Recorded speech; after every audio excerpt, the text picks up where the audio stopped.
Hello? Is anybody on?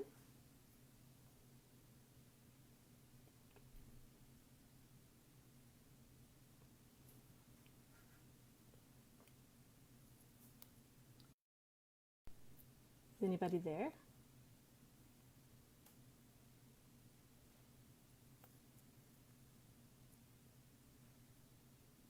I see two people.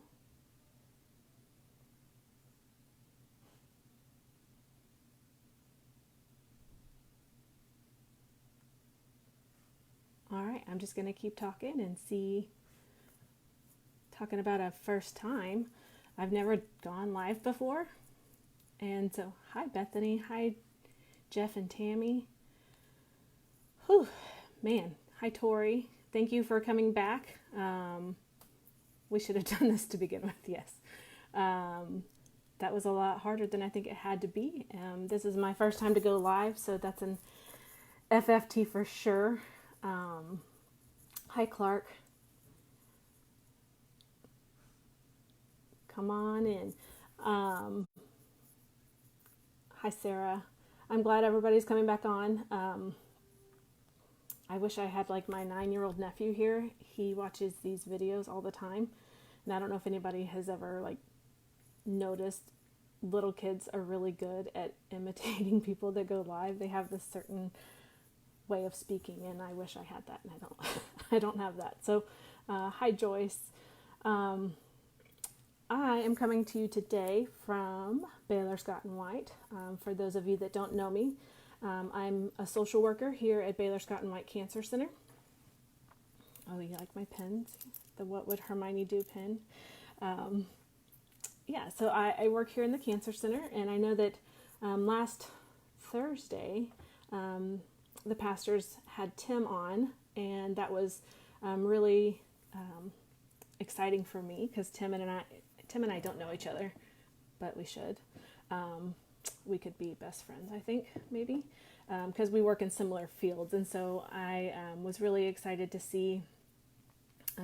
hear somebody else that speaks kind of the same language. Hi, Sarah. I miss you. So, you know, Tim works in hospice, and so he has a really heavy job, and I hold a lot of respect for those hospice social workers. That's very difficult and emotionally taxing job. I work as a social worker in hematology and oncology and palliative care, which play on the same playground as hospice, but not really. And so palliative care, a lot of people get confused with hospice, and so that just means that it's focusing on quality of life while someone's still getting active treatment. So people that have serious illnesses that are still continuing chemotherapy or radiation or surgery or pursuing those other forms of treatment that aren't quite ready for hospice, you know, they go the palliative care route and get treatment to help them endure that treatment with better quality of life than without. And so, you know, I have a wonderful team here. Many of you know Megan, who's one of our oncologists here, and she's great fun to work with.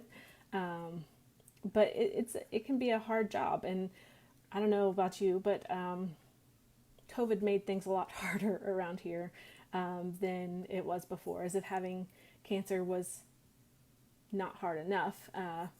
Now our patients are having to deal with COVID, and not only our patients, but our staff. And so my job is kind of multi-focused. I have patients that I have to care for and help to walk alongside them through their treatments and decision making, and then also working with our staff who also do those things, but kind of making sure that they do the self-care that they need. And let me tell y'all, sometimes I see more staff than I see patients, because healthcare has its own stressors, and COVID has exacerbated that quite strongly in this area for sure. You know, we've talked a lot about self-care and kind of that prolonged anxiety, that prolonged stress that we're all experiencing as a community, as really a nation, and as a global community. And we're all feeling that. And so we here in the Cancer Center we're on a heightened level of alert, just because of the fragile nature of a lot of our patients' health. And so we take that temperature check and those masks and those hand sanitization and hand washing very, very, very seriously. So my hands are raw, as you can see, and this is the first time I haven't worn a mask in like 3 hours. So I even put lip gloss on for you guys. So, but a lot of people ask me kind of, how do you do your job? Like inevitably, people ask, oh, you're a social worker. What do you do? And I tell them I work with cancer patients, and they say, how do you do your job? That's so hard. That's such an emotional job. And it is, but I think that part of it is that we have to find the good. I've been running, well, it's been a few weeks, but on the normal I run, and on my runs, some of you might have seen my pictures that I've posted. I found some rocks that I really love that people have painted and left along my running paths. And I know the Leshbers are on a trip right now, and they're leaving rocks wherever they go that are painted orange in memory of Ezzy. And I think that's so beautiful because rocks make me really happy, especially painted rocks. But I found this painted rock one day on my run, and it's this beautiful sunset, and it's got a cactus on it, and it says "See the good," and the cactus has a bloom on it. And so I think that's what they're talking about. Like, yes, it's a cactus, but there's a bloom on the cactus. And so, and that's always kind of been one of my mantras in life, is like, when things get heavy, like, find the good, and find that silver lining. And so that's part of my job. And, yes, my job gets heavy, but finding the good and seeing the good that's going on. Patients don't always do well on chemotherapy, and they often transition out of active treatment into hospice, and that seems really sad. But in some ways, I'm able to see the good because I know that they're getting to have the quality of life that they want on comfort care rather than active treatment. And so, or that they had the autonomy to make that decision for themselves instead of their body making that decision for them. And so it can be a really daunting task every now and then to find the good. And I look across the world, and this 9 that I am really just wants to take a nap and put my head into the sand and just go to sleep for a little while and not see the hard parts of the world right now, whether that's COVID or the social injustices that plague us, or politics, or the death and the dying of the sick and the poor. And it's just really heavy sometimes. And so finding the good is really is what keeps me going, and keeps me from digging my head into the sand and taking a nap. I think that I think in my bio, I put in there that I consider myself to be a Harry Potter expert. If you've known me for more than 5 minutes, you know that that's not too far-fetched. And I often think, what would Hermione do? But I love Harry Potter, and I use a lot of Harry Potter in my grief work here at the clinic, which, if you haven't read Harry Potter, I don't know why we're really friends, but if you haven't read Harry Potter, there's a lot in Harry Potter about grief and about the heaviness of the world. And, there's a physical representation of depression in the Dementors.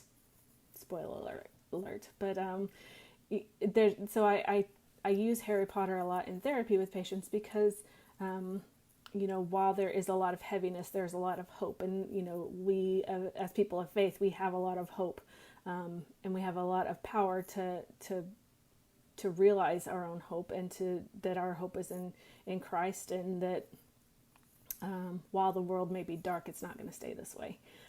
That we can work towards changing this world to, on earth as it is in heaven. We have a lot of work to go, but we have that power to do that. And so I think that, a lot of the patients that I work with here, they they really, some of them have not read Harry Potter, and so whenever we talk about it, I have to do a lot of explaining. But there's a lot of symbolism of light and darkness and heaviness of the environment and of the culture in the stories, and I just look at it and I think that, Luna Lovegood is the person that always brings the light, and she's always the person that sees that silver lining. And so, I just want to encourage you all today, as you're looking through the lenses of this world, that to see the good and to try to find that good and find that silver lining in the situations that we're in, whether that's COVID or cancer treatment or whatever's going on in your life. I think that, it's always helpful to find that silver lining, even if it's just a small thing. Even if that miracle that happened was that you got up this morning and got your feet on the floor and were able to stand upright. Like that's a miracle for some people. And so really just, finding that silver lining, or a practice of gratitude, or counting your blessings, whatever that looks like for you. I think that really can bring about that positive change in your life. And I think that, or at least getting you through your day. Sometimes that's just the goal: get through the day without losing it. And you do that every day in a row, and you do all right. But I just think it's important that you can't find silver linings for other people. You have to find that for yourself. And it's we want to practice kind and loving, empathetic responses with people, and that never starts with a painting a silver lining for somebody else, but for ourselves. I think that we can really get through the difficult times that we're in, whether it's being out of work or being at work and having to deal with the stresses of COVID at work, but really just dealing with all of our junk. It helps to find that silver lining, to pay gratitude for it, and to really not get bogged down in the heaviness of the world. What do y'all think? What are some ways that you get through the heaviness of your days, of the heaviness of your home life or your work life? What gets you through it? Because I know y'all do hard stuff. Y'all are experts at doing hard stuff.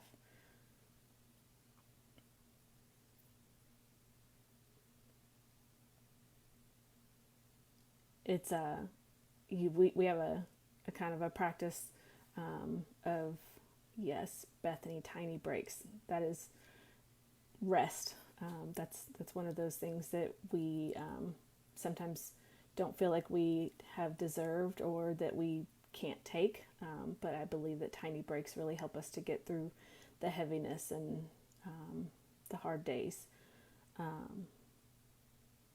know Bethany also runs in the mornings, and she posts these beautiful pictures of sunrises. And if that doesn't give you a moment of pause to where you can really see beauty in the turmoil of the day, like, I don't know what else does, because she posts some beautiful pictures. If you're not friends with Bethany Molinar, you should be, just to see her sunrise pictures. They're great.